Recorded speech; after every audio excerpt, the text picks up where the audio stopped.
ಹೇಳ್ತಿದ್ದಾರೆ, you are the real hero in Sandalwood. Who is your best friend in the film industry? ಗೊತ್ತಿರೋ ವಿಷಯ ಅಲ್ವಾ? ಸುದೀಪ್ ಅವರೇ, ಒಂದೇನಂದ್ರೆ ನಾನು ಫ್ರೆಂಡ್ಸ್ ಅನ್ನೋದಕ್ಕಿಂತ ಹೆಚ್ಚಾಗಿ we don't even discuss about the movies ಅಲ್ವಾ? ನಾವ್ ಯಾವಾಗ್ಲೂ ಜೊತೆಗೆ ಸೇರಿದಾಗ ನಾವ್ ಯಾವ್ದೇ ಕಾರಣಕ್ಕೂ ಮೂವಿ ಬಗ್ಗೆ ಮಾತಾಡಲ್ಲ. ಅಂದ್ರೆ ಈ ಸಿನಿಮಾ ಹಿಂಗ್ ಮಾಡು, ನೀನಂದ್ ಮಾಡು, ಅದ್ ನಮಗ್ ಸರ್ಪ್ರೈಸ್.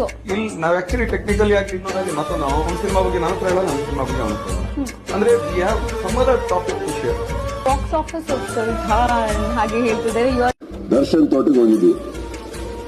ಅಲ್ಲಿಗೆ ಹೋದಾಗ 10 ಅಂತ ತುಂಬಾ ಫೋರ್ಸ್ ಮಾಡದ. ನೀನ್ ತೀಪರ್ಲಾಗ ಹೊಡೆದ್ರೆ ನೀನು ಬೇಡ, ನೀನ್ ಕುದುರೆ ಸಾವಾಸನು ಬೇಡ ಅಂತ ಹೇಳಿದ್ದೆ. ಆದ್ರೂ ಕುದುರೆ ಹತ್ತಿಸಿದ್ರು. ನಾನು ಮೆತ್ತಿಗೆ ಯಾರು ಹಿಡ್ಕೊಳ್ರಪ್ಪ ನೀವು ಅಂದ್ಬಿಟ್ಟು ಮೆತ್ತಿಗೆ ಹೇಳಿ ಹೋಗ್ತಾ ಇದ್ದೆ. ಅವು ಟಕ ಟಕ ಟಕ ಟಕ ಟಕ ಟಕ ಹೋಗ್ತಾ ಇದೆ. ಹೋಗ್ತಾ ಸಾಯ್ಡು ಬಿಚ್ಕೋಬಹುದು, ಢ ಬಿದ. ಅದು ನೋಡಿದ ತಕ್ಷಣ ನಿಲ್ಸಪ್ಪ ಫಸ್ಟ್ ಒಂದ. ಅವತ್ತು ಇಳಿದವನು ಇನ್ನೂ ಕುದುರೆ ಹತ್ತಿಲ್ಲ ಅವಾಗ.